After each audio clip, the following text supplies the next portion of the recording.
गरौँ हेर इन्डोक्राइन र एक्जोक्राइनको डिफरेन्सबाट पहिला सुरु गरौँ तीनवटा ग्ल्यान्ड हुन्छ हाम्रो बडीमा यदि इन्डोक्राइन रिलेटेड हेर्ने हो भने इन्डोक्राइन एक्जोक्राइन हेट्रोक्राइन इन्डोक्राइन भनेको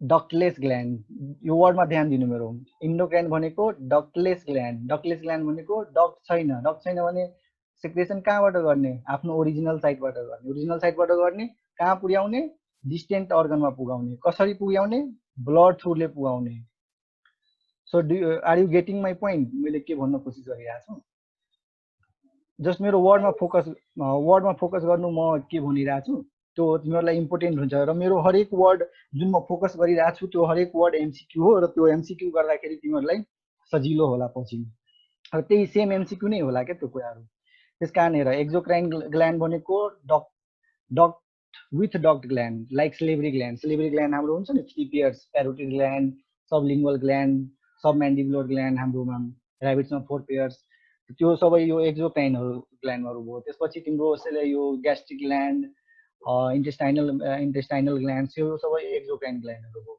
र इन्डोक्राइन ग्ल्यान्ड भनेको तिम्रो mixture of both exocrine and endocrine त्यसमा तीनवटा आउँछ मेन इम्पोर्टेन्ट पेनक्रियाज याद राख्नै पर्छ तिमीहरूले pancreas that is a mixed gland और heterocrine gland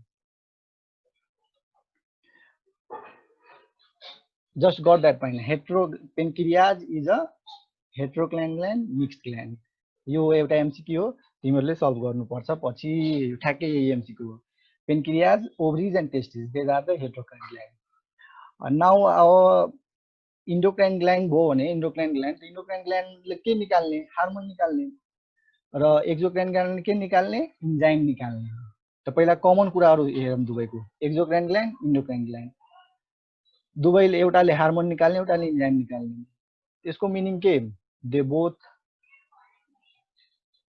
they both are produced by our body we do not need it to take it from any other source external source exogenous mean by food तर vitamins खानु पर्यो भने तिमीलाई खाना source पनि चाहिन्छ तर हार्मोन्सहरू तिमीले बाहिरबाट दिनु पर्दैन बडीले आफै प्रोड्युस गर्छ थाइरोइड ग्ल्यान्डले आफै थाइरोक्सिन हार्मोन प्रोड्युस गर्छ त्यसको लागि तिमीलाई just food will be helpful food will be act as a modulator food will act as a catalyst त्यो पछिको कुरा हो but it will be produced by itself so कुरा बुझ्नुको लागि हेर हार्मोन इन्जाइम्स दुवै स्मल एमाउन्टमा प्रोड्युस हुन्छ यसको इफेक्ट एकदम ड्रास्टिक हुन्छ बडीमा मेन डिफरेन्स हार्मोन र इन्जाइमको के हो भने all enzymes are protein यो चाहिँ ध्यान राख्नुपर्छ all enzymes are protein but all hormones are not protein some of them are steroid some of them are amine derivatives some of them are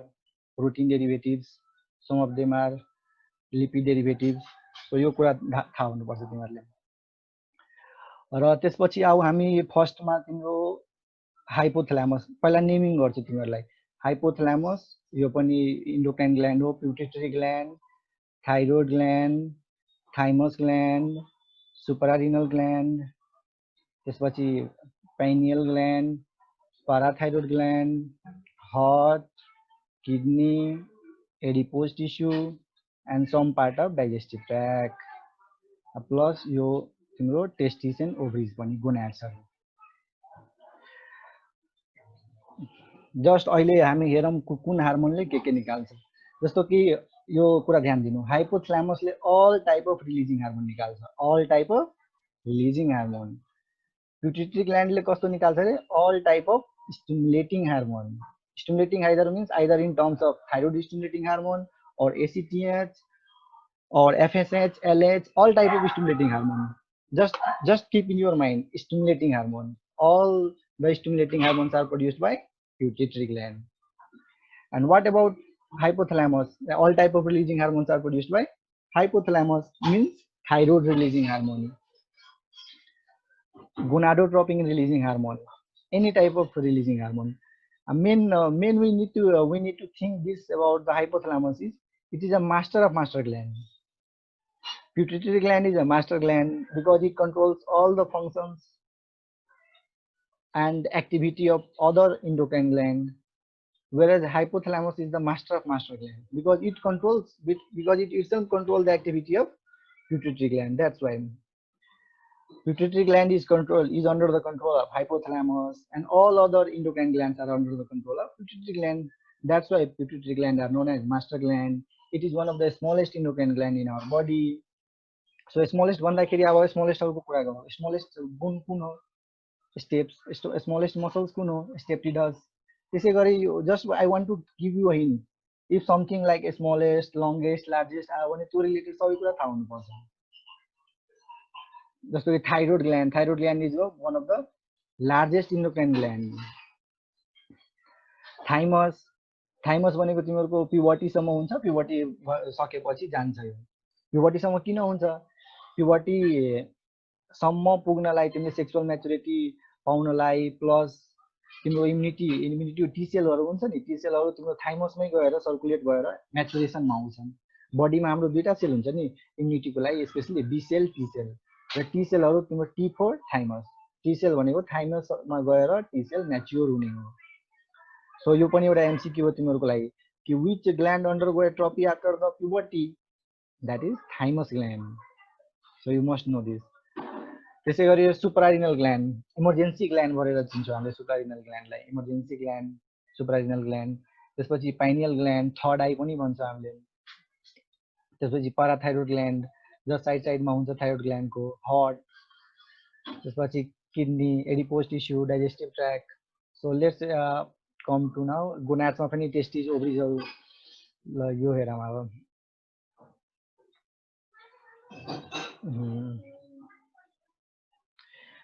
जस्तो कि यो हाइपोथैलेमस भएर hypothalamus it is a master of master gland.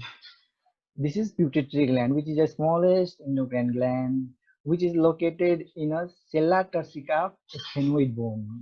Sella turcica of sphenoid bone. तिमीहरुले यो कुराहरुमा पनि focus गर्नु. यसमा दुईटा part हुन्छ. anterior pituitary or adenohypophysis, posterior pituitary or neurohypophysis. The name itself suggests that neurohypophysis means the nerve cell body are inside the hypothalamus and the terminal end of the axons are inside the posterior pituitary. That is neurohypophysis. And all the hormones are actually produced by the hypothalamus and it is only stored in a pituitary gland. अनि pituitary gland को main दुईटा hormone यो posterior pituitary को main दुईटा hormone कुन हो रे? ADH र oxytocin. So यदि मैले मानु क्वेशन गरे तिमीहरुलाई कि ADH is secreted by, so your answer will be either hypothalamus or posterior pituitary. Reply गर त मलाई च्याट बक्समा के हुन्छ यसको आन्सर. भेरी इम्पोर्टेन्ट क्वेशन हो, भेरी चोटी सोधेको छ यो. ADH is secreted by hypothalamus or posterior pituitary. Samrika said that it is posterior pituitary. No, Samrika, it's a hypothalamus. Actually, what I have said you that it is only stored inside the posterior pituitary. Actually, it is produced by hypothalamus, but it is only stored by the posterior pituitary. यसले storage को काम मात्र गर्ने हो, secretion को काम गर्ने होइन. सेक्रेसन कसले गर्ने हो? हाइपोथलामसले गर्ने. यो बुझ्नु पर्छ तिमीहरुले. Most confusing question and most of the स्टुडेन्टले यो मिस्टेक गर्छ usually. Asim Aryal, that's you are right, hypothalamus. So आजदेखि क्लियर गरिहाल, आजदेखि माइन्ड क्लियर गरिहाल कि पोस्टेरियर पिट्युटरी को हार्मोन कसले प्रोड्युस गर्ने हो रे? हाइपोथलामसले. तर हाइपोथलामसले गर्ने के? यो हाइपोथलामसले त यो प्रोडक्सन गर्ने हो. सेक्रेसन र रिलिजमा के फरक छ? ठीक छ. व्हाट अबाउट ऑक्सीटोसिन दाइ? सबै हो. एडीएच, ऑक्सीटोसिन जेसुकै भने पनि पोस्टेरियर पिट्युटरीको जति हार्मोन भने पनि नि त्यो हाइपोथलामसले बनाउने हो र पिट्युटरी ग्ल्यान्ड यो पोस्टेरियर पिट्युटरीले सेक्रेट गर्ने हो र त्यहाँबाट रिलिज हुने हो. रिलिज हुने भनेको जस्ट यो ब्लड सर्कुलेसनमा पठाउने हो. सेक्रेट चाहिँ राजेश मलाई you have correctly said that ऑक्सीटोसिनले नै सेक्रेट गर्ने हो. जस्ट स्टोर चाहिँ पोस्टेरियर पिट्युटरीले गर्ने अनि रिलिज गर्ने. रिलिज गर्ने भनेको तिम्रो ब्लड स्ट्रिममा पठाउने हो. रिलिज पनि त्यो पोस्टेरियर पिट्युटरीले नै गर्ने हो. Asim Aryal, you are absolutely right. So हेर, मैले पहिला पोस्टेरियर पिट्युटरी बारेमा अलिअलि भनिदिन्छु तिमीहरुलाई. पोस्टेरियर पिट्युटरी भनेको यसले हाइपोथ्यालमसले बनाउने हो र यो nerve ending through hearing body यो पनि इम्पोर्टेन्ट कुरा हो। हेरिङ बडीमा स्टोर हुने हो र यसले रिलिज गर्ने हो ब्लड स्ट्रिममा। एडिएचमा अक्सिटोसिनमा। एडिएच कहाँ गएर काम गर्ने हो र किडनीमा। किडनीको पनि कुन पार्टमा रे DCT and digital convoluted tubule and collecting duct त्यहाँ गएर एक्ट गर्ने हो। त्यसले के गर्ने हो वाटर कन्जर्भ गर्ने हो। वाटर कन्जर्भ गर्नुको मिनिङ के हो तिम्रो यदि बडीमा एक्सेस वाटर छ भने त्यसले युरिनलाई कन्सन्ट्रेट गर्ने हो। युरिनलाई कन्सन्ट्रेट गर्ने र तिम्रो वाटर कन्जर्भेसन मेकानिजममा हेल्प गर्ने हो। यही रिलेटेड एउटा डिजिज छ एडिएच को हाइपोसेक्रेसनले के गराउँछ दुईटा option diabetes insipidus diabetes mellitus. Give me your answer in a chat box. I will be waiting for your answer. Yes Amrika you are right diabetes insipidus हो इन्सिपिडस। यदि बीटा सेल को डिस्ट्रक्सनले पेनक्रियाज को बीटा सेल को डिस्ट्रक्सनले यदि Isa raised hand. Isa, what's your problem? Are you not able to hear me? Yes, you all are right. Rupesh Yadav, Saurabh Samar, diabetes insipidus, it is correctly. You all said it correctly. Diabetes insipidus नै हो। एडिएच को कमी भयो भने diabetes insipidus गराउने हो। Beta cell को डिस्ट्रक्सनले यदि इन्सुलिन को कमी भयो भने डायबिटिज मेलाइटस गराउने हो। तर दुवैको त्यही हो फीचर्स अलमोस्ट सेम नै हो। पोलियुरिया बढी पेशाब लाग्ने, पोलिडिप्सिया बढी भोक लाग्ने, बढी प्यास लाग्ने, पोलियुरिया बढी पेशाब लाग्ने, पोलिडिप्सिया बढी प्यास लाग्ने सबै यो नर्मल फिचर नै हो। र हाइपरग्लाइसेमिक स्टेट हुन्छ डायबिटिज मेलाइटसमा र त्यसमा तिम्रो मह जस्तो हुने हुन्छ के मतलब मह जस्तो पेशाब हुन्छ। तिमीले पेशाबलाई यदि टेस्ट गर्यो भने मह जस्तै नै हुन्छ।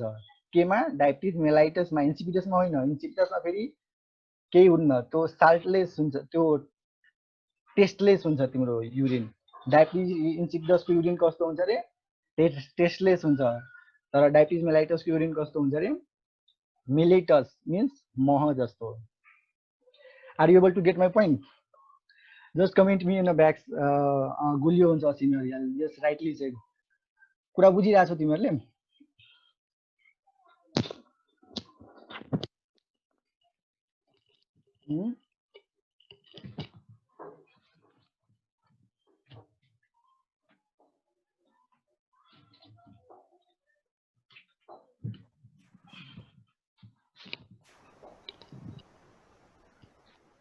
बुझेको छ यार गुलियो हुन्छ बुझेको छ सिमरियाल ठिक छ बुझेको छ भने धेरै राम्रो। मिस्टेक हुनु भएन के माई मेन इम इज द्याट ओन्ली इन ट्रान्समा यो मिस्टेक हुनु भएन।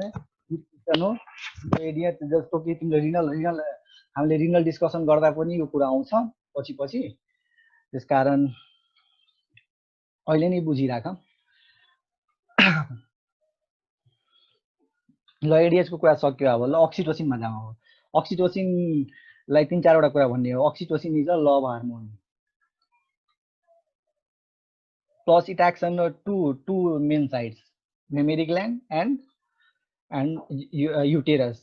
युटेरसको पनि केमा रे स्मुथ मसल्समा। कति बेला काम लाग्छ यो जब थर्ड ट्राइमेस्टर अफ प्रेग्नेन्सीमा हुन्छ। थर्ड ट्राइमेस्टर भनेको लास्टतिर around the end of the 9 month जति बेला हुन्छ त्यति बेला तिम्रो बच्चाको डिलिभरीमा हेल्प गर्ने हो अक्सिटोसिन। अक्सिटोसिन रिलिज हुन्छ र स्मुथ मसल्सहरू कन्ट्र्याक्ट गर्छ अनि बच्चा एक्सपल्ड आउट हुन्छ। त्यसलाई हामीले पार्चुरेसन भन्छ डिलिभरी प्रोसेसको लागि।